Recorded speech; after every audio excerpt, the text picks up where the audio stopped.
మోకాళ్ల నొప్పులు, gas, gut health వంటి సర్వ రోగాలకు నివారణి అరుణ యోగా ఆముదం.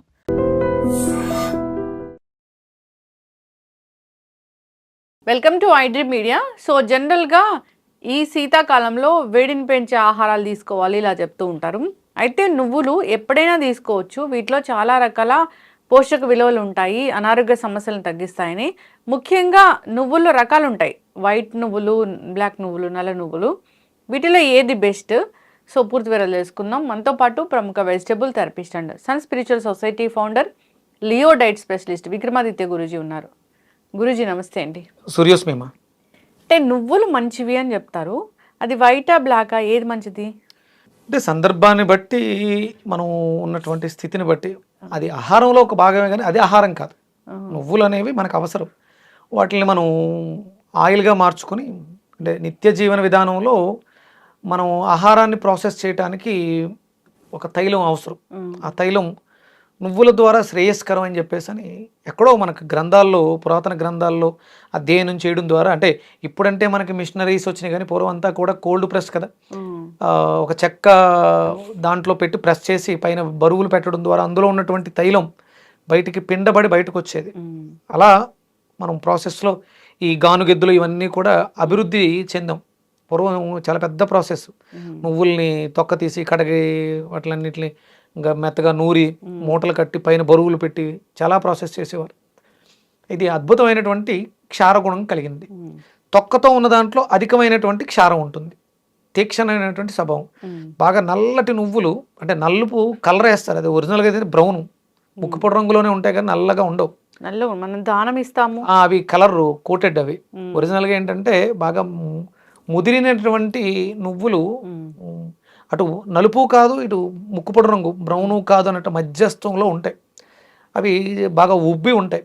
దాన్ని బాగా మనం చేతులు వేసి నలిపి వాసన చూస్తే కళ్ళలోంచి నీళ్ళు వచ్చేంత క్షారగుణం, క్షారము కారం కాదు ఘాటుగా తనాన్ని కలిగి ఉంటాయి. ఎప్పుడైతే మన బాడీలో ఆమ్లాలు తీక్షణంగా ఉన్నాయో ఈ క్షారాలు వాటిని శాంతింపచేస్తాయి. అంటే క్షారగుణం మనలో ఆహార పచనానికి బాగా ఉపయోగపడుతూ ఉంటుంది. అలాగే అంటే మనలో దీపం వెలగాలంటే కావాల్సింది ఆయిల్. మనలో ఉన్నటువంటి అగ్ని ప్రదీప్తం చెందాలి అంటే కంపల్సరీ నువ్వుల అవసరం ఉంది.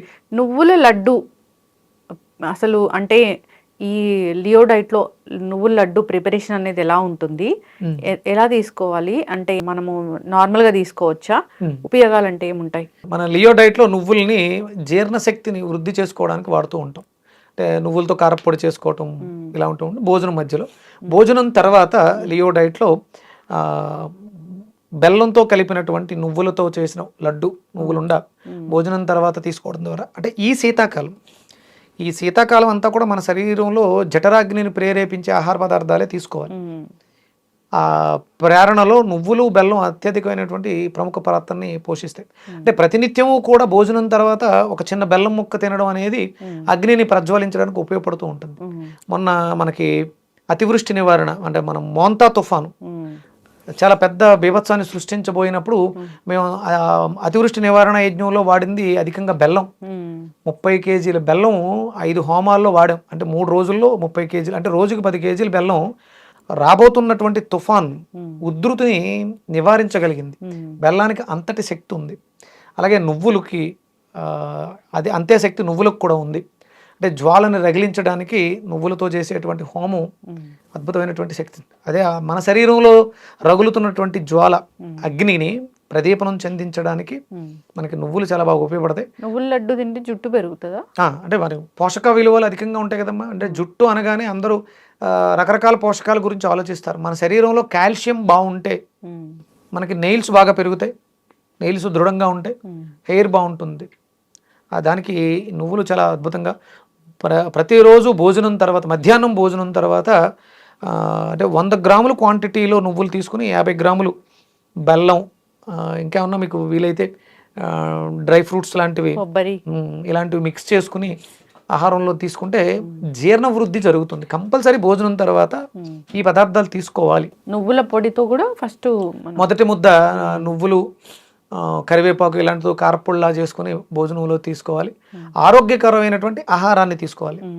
విరుద్ధ స్వభావం, మృత కణాలు అంటే చనిపోయినటువంటి జంతువు యొక్క కళేబరాల్ని వేయటానికి మన శరీరం డస్ట్బిన్ కాదు. కానీ మాంసాహారం మానవ దేహానికి నిషిద్ధం. ఇలాంటివన్నీ కూడా ఆరోగ్యాన్ని ప్రేరేపించేటువంటి ఆహారాన్ని తీసుకోవడం ద్వారా ఆరోగ్యకరమైనటువంటి వ్యక్తి ఆరోగ్యకరమైనటువంటి వ్యవస్థని నిర్మించగలుగుతాడు. నువ్వులు తీసుకుంటే మనకి బోన్ స్ట్రెంగ్త్ అవుతుంది, సో మజిల్ వీక్నెస్ తగ్గిపోతుంది, మీరు అన్నట్లు జుట్టు బాగా పెరుగుతుంది, సో డైజెషన్కి బాగుంటుంది. ఇట్లాగా అంతే. అంటే ఒక వ్యక్తిలో తనలో ఉన్నటువంటి క్వాలిటీస్, చేస్తున్నటువంటి వృత్తిలో రాణించే ఆ క్వాలిటీస్ని కూడా, అంటే నువ్వులకి శని ఆధిపత్యం అంటారు. శని కర్మకారకుడు. మీరు చేస్తున్నటువంటి పనిలో అభివృద్ధి లేదు అంటే మీ బాడీలో బోన్ డెన్సిటీ తక్కువగా ఉంది, ఎముకలు బలహీనంగా ఉన్నాయి, అందుకని మీరు చేస్తున్న దాంట్లో మీరు సక్సెస్ అవ్వలేకపోతున్నారు, మీకు ప్రమోషన్స్ రావట్లేదంటే ఎక్కడో జాతకంలో శని బలహీనంగా ఉన్నాడు. అప్పుడు మీరు మీ ఆహారంలో నువ్వుల్ని విరివిగా తీసుకోవడం ద్వారా, అంటే జుట్టు సరిగా లేదు, జుట్టు సరిగా పెరగట్లేదు, జుట్టు రాలిపోతుంది, దీనికి కారణం శనే. అందుకని ఆహారంలో భాగంగా నువ్వుల్ని చేసుకోగలిగితే మీకు అద్భుతమైనటువంటి కేశ సంపద వృద్ధి చెందుతుంది. కాఫీ అంటే జనరల్గా కాఫీ, ఒక కప్ ఆఫ్ కాఫీ మంచిదేనా? అంటే కాఫీ అనే దాని వరకు, అంటే కాఫీని ఎలా ప్రిపేర్ చేస్తారమ్మా? Coffee powder, water, milk, sugar. Coffee మనకి భారతదేశ పంటే కదా, మనకి అంటే విశాఖపట్నం, అరకు ఆ ప్రాంతాల్లో కాఫీ గింజలు మంచి గింజలు, అంటే మన భారతదేశ నైసర్గిక స్వరూపానికి కాఫీ గింజలతో తయారు చేయబడినటువంటి కషాయం కాఫీ అయిందేమో. దాంట్లో అడిషనల్గా రుచి కోసం మనం పాలు, పంచదార మిక్స్ చేస్తాం. అంటే కొంతమందికి బ్లాక్ కాఫీ తాగే అలవాటు ఉంటుంది, అది కషాయం, కాఫీ కాదు అది కషాయమేమో. కషాయం కాస్త కాఫీగా రూపాంతరం చెంది ఉండాలి. అంటే మనం అన్వయించుకుంటూ ఉంటే, అంటే కాఫీకి మీనింగ్ ఏంటి? Coffee English vibration. అంటే మీరు చదివిన అంతర్జాలంలో మీరు చదివింది ఏమన్నా ఉందా కాఫీ గురించి? కాఫీలో ఉప్పు వేసి తీసుకోండి, దాని అసిడిక్ నేచర్ పోతుంది. కాఫీ అసిడిక్ నేచర్లో ఉంటుందా? గుండెదడ వస్తుంది ఇట్లాగా. అంటే ఒకటి, కషాయంగా ఉన్న ఏది కూడా మనకి ఆరోగ్యానికి హాని చేయదు. కాఫీ గింజల్ని ప్రాసెస్ చేసి మరగబెట్టుకుని తాగుతారు. దాంట్లో పంచదార చేరినప్పుడు ఎసిడిక్ నేచర్ పెరుగుద్ది. కాఫీ వల్ల అయితే కాదని నేను అనుకుంటాను, అది కషాయం. కాఫీ వల్ల అయితే ఎసిడిక్ నేచర్ పెరగడం అనేది ఉండదు. అందులో పంచదార యాడ్ చేశారు కాబట్టి అది ఎసిడిక్ నేచర్. దాని తర్వాత పాలు కలుపుతారు.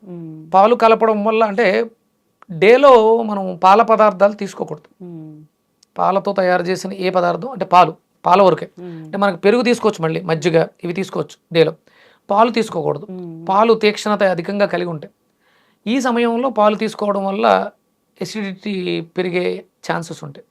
ఈ పాలు పంచదారతో కలవడం వల్ల కాఫీ వల్ల ప్రమాదం ఉందేమో. అంతేగాని సహజంగా కాఫీకి అయితే ఆ గుణం ఉండకపోవచ్చు.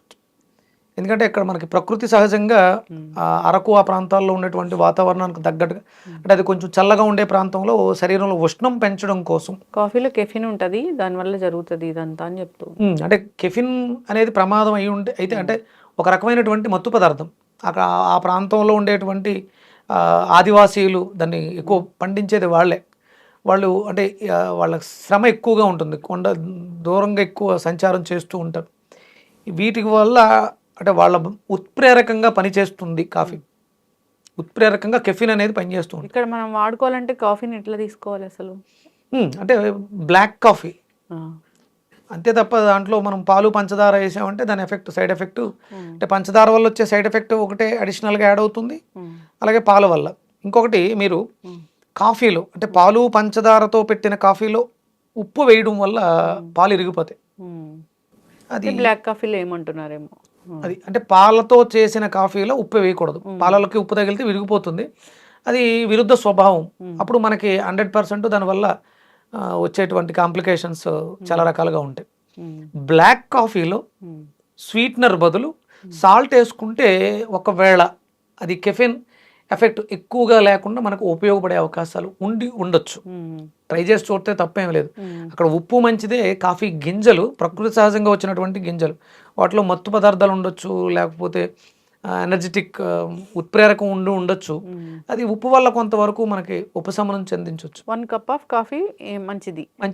అంటే మీరు చేస్తున్నటువంటి శ్రమను బట్టి కప్పులు తాగేస్తానంటే కష్టం. పంచదారతో కాఫీ తాగడం ఇంకా ప్రమాదం. బ్లాక్ కాఫీ అంటే దాంట్లో పంచదార వెయ్యరు. బ్లాక్ కాఫీలో పంచదార ఉండదు. ఇప్పుడు అడిషనల్ గా అంటే మనకు వెస్ట్రన్ కల్చర్ తీసుకుని అందులో గీ వేసుకోవటం, ఇవన్నీ వినాశకాలే విపరీత బుద్ధి. అంటే ఒకటి ఔషధంగా తీసుకున్నప్పుడు ఘృతం వృద్ధయత్ బుద్ధి. అక్కడ మనం పంచదార పాలు వేసినటువంటి కాఫీలో ఆవు నెయ్యి వేయడం శ్రేయస్కరం కాదు, మంచిది కాదు.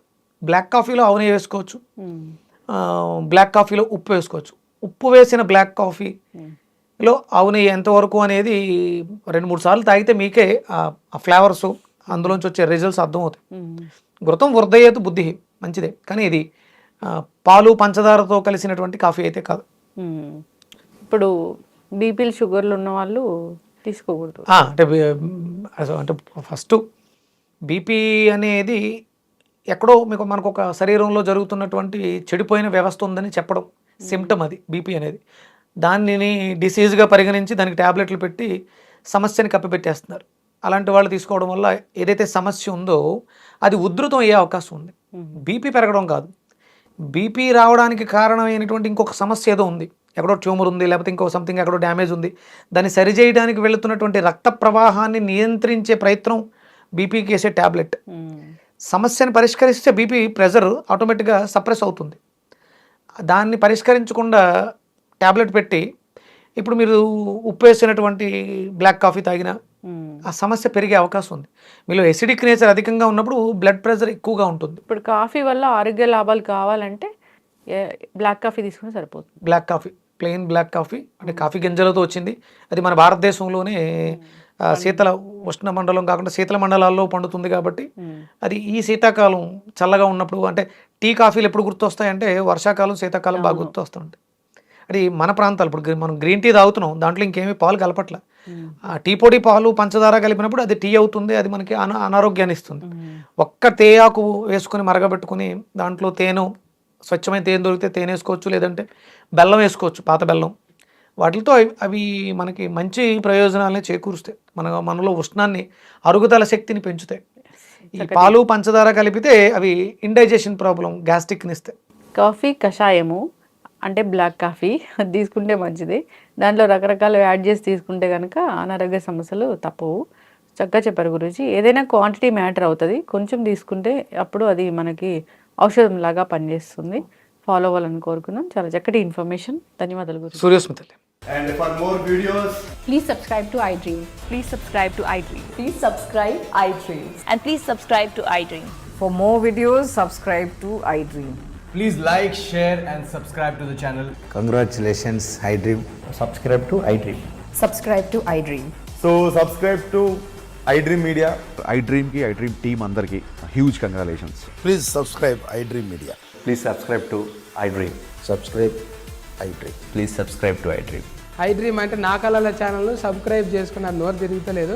మీరైతే గంట గుర్తు కొట్టండి. For more such videos, please subscribe to iDream. Subscribe to iDream. Please subscribe to iDream. Please subscribe iDream Media. Please do subscribe to iDream. Please subscribe to iDream Media. For best entertainment and information, please subscribe iDream. And don't forget to subscribe to iDream.